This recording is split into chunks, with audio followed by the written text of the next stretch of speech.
বিসমিল্লাহির রহমানির রহিম। আজকে আমরা যে বিষয়টা নিয়ে আলোচনা করব সেটা হচ্ছে প্রফেসর ডক্টর আব্দুল্লাহ জাহাঙ্গীর রহমাতুল্লাহ একটা বই, অত্যন্ত আলোচিত জনপ্রিয় একটা বই। বইটির নাম হাদিসের নামে জালিয়াতি। এই বইয়ের একটা অধ্যায় নিয়ে আলোচনা করব। অধ্যায়টা হচ্ছে আল্লাহকে কোনো আকৃতিতে দেখা।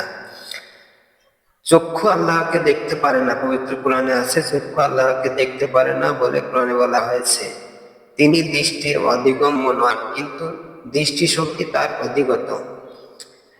অন্যত্র আল্লাহ বলেন, কোনো মানুষের জন্যই সম্ভব নয় যে আল্লাহ ওহীর মাধ্যমে বা পর্দার আড়াল থেকে ছাড়া তার সাথে কথা বলবেন। অর্থাৎ আল্লাহ সুবহানাহু ওয়া তাআলা বলতেছেন, কোনো মানুষের জন্যই সম্ভব নয় যে আল্লাহর ওহীর মাধ্যমে বা পর্দার আড়াল থেকে ছাড়া তার সাথে কথা বলবেন। মূসা আলাইহিস সালাতু ওয়াস সালাম মহান আল্লাহকে দেখতে চেয়েও দেখতে অক্ষম হন। আল্লাহ বলেন, মূসা যখন আমার নির্ধারিত সময়ে উপস্থিত হলো এবং তার প্রতিপালক তার সাথে কথা বললেন, তখন সে বলল, হে আমার প্রতিপালক, আমাকে দর্শন দাও, আমি তোমাকে দেখব। তিনি বললেন, তুমি কখনোই আমাকে দেখতে পারবে না, তুমি বরং পাহাড়ের প্রতি লক্ষ্য করো, তা স্বস্থানে স্থির থাকলে তুমি আমাকে দেখবে।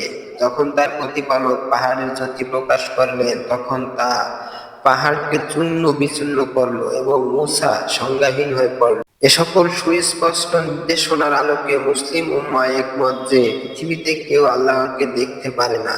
রাসূল সাল্লাল্লাহু আলাইহি সাল্লাম থেকে একটি সহিহ হাদিসও বর্ণিত হয়নি যাতে তিনি বলেছেন, আমি জাগ্রত অবস্থায় পৃথিবীতে বা মিরাজে চর্মচক্ষে বা অন্তরের চক্ষে আল্লাহকে দেখেছি। স্বপ্নের ব্যাপারে কোনো মতভেদ নেই, তবে রাসূল সাল্লাল্লাহু আলাইহি সাল্লাম জাগ্রত অবস্থায় অন্তরের দৃষ্টিতে আল্লাহকে দেখেছেন কিনা সে বিষয়ে সাহাবীগণ মতভেদ করেছেন। আয়েশা রাদিয়াল্লাহু আনহা বলেন, যে ব্যক্তি বলে যে মুহাম্মদ সাল্লাল্লাহু আলাইহি সাল্লাম তার প্রতিপালককে দেখেছেন, সে ব্যক্তি আল্লাহর নামে জঘন্য মিথ্যা কথা বলে। ইবনে মাসউদ রাদিয়াল্লাহু আনহু ও অন্যান্য সাহাবীরা এই মত পোষণ করেছেন। পক্ষান্তরে ইবনে আব্বাস রাদিয়াল্লাহু আনহু থেকে বর্ণিত হয়েছে যে মিরাজের রাত্রিতে রাসূল সাল্লাল্লাহু আলাইহি সাল্লাম অন্তরের দৃষ্টি দিয়ে আল্লাহকে দেখেছিলেন। আল্লাহ যেমন মুসা আলাইহিস সাল্লামকে কথা বলার মুজিজা প্রদান করেন, তেমনি তিনি মুহাম্মদ সাল্লাল্লাহু আলাইহি সাল্লামকে অন্তরের দৃষ্টিতে দর্শনের মুজিজা দান করেন। যারা রাসূল সাল্লাল্লাহু আলাইহি সাল্লামের দর্শন দাবি করেছেন তারা একমত যে এ দর্শন রাসূল সাল্লাল্লাহু আলাইহি সাল্লামের জন্য একটি বিশেষ মুজিজা, যা আর কারো জন্য নয়, এবং এ দর্শন হৃদয়ের অনুভব, যেখানে কোনো আকৃতি উল্লেখ নেই। রাসূল সাল্লাল্লাহু আলাইহি সাল্লাম আল্লাহকে কোনো আকৃতিতে দেখেছেন অথবা তিনি ছাড়াও অন্য কোনো সাহাবী আল্লাহকে দেখেছেন বলে যা কিছু বর্ণিত সবই জাল ও মিথ্যা।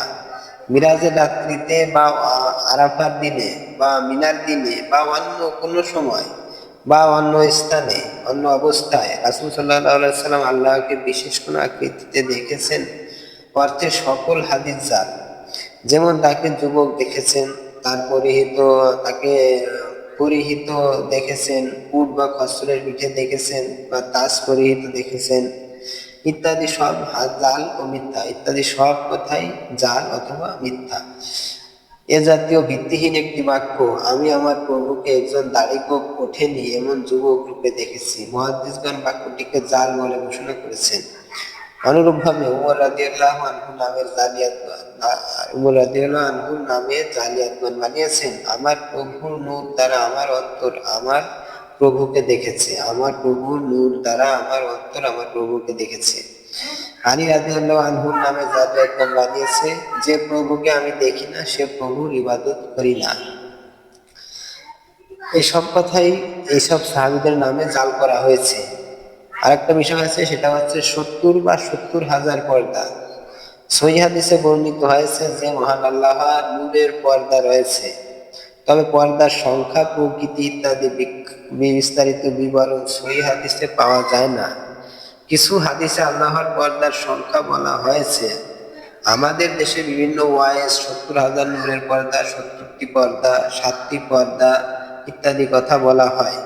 মুহাদ্দিসগণ বিস্তারিত নিরীক্ষার মাধ্যমে দেখেছেন যে এ অর্থের হাদিসগুলো কিছু সন্দেহাতীতভাবে মিথ্যা ও বানোয়াট কথা, আর কিছু জয়ীফ, দুর্বল ও অনির্ভরযোগ্য হাদিস। তো এটাই ছিল আজকের আলোচনা। আমরা কন্টিনিউ ভাবে এই হাদিসের নামে জালিয়াতি বইটা থেকে আমাদের সমাজে প্রচলিত যেসব মিথ্যা হাদিস এবং জালিয়াত কথাবার্তা আছে এগুলা তুলে ধরার চেষ্টা করব। আপনারা আমার চ্যানেলটি সাবস্ক্রাইব করবার অনুরোধ করছি আপনাদেরকে।